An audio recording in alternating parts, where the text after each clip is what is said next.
Si Roxy na aksidente. Ha? Paano nga ako niyan? Hindi mo ba kaya mag-isa? It's a double treat for everyone tonight. Put your hands in the air as we welcome Candy Lulu and El Sabongera.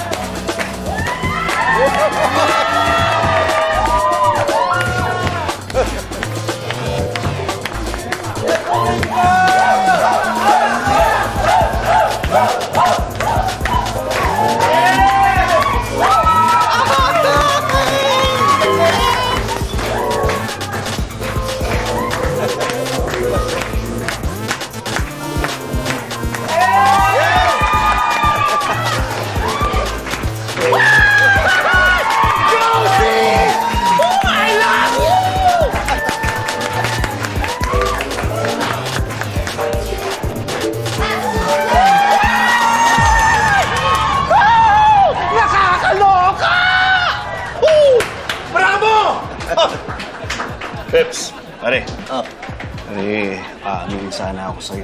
Ano yun? Padating na ulit ako! Sigurado ka? Oo. Ay, sis! Elsa! Sis! Congratulations! Nakakaloka kang galing! Dahil sa'yo, I'm back-to-back lang! Teka, Wendell, sigurado ka na dyan? Confirm! Check na check! Turuan mo naman akong steps mo. Uy, okay ka lang? Oo naman. Inuuna pa lang tayong naglaro ng pickleball, alam ko na nabakla pa rin siya eh. At talaga? Oo naman. Malakas ang pakiramdam ko sa mga ganyan. Alam ko kung sino ang fake at kung sino ang tunay.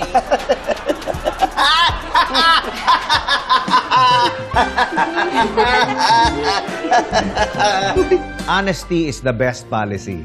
Narinig nyo na ba yung kasabihan na yan? Madaling sabihin pero mahirap panindigan. Lalo na kung alam mong may masasaktan.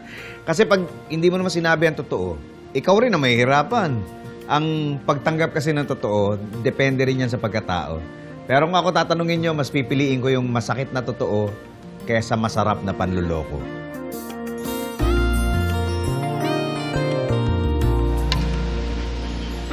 Uy, grabe naman. Black and gray, ginaya mo talaga outfit ko.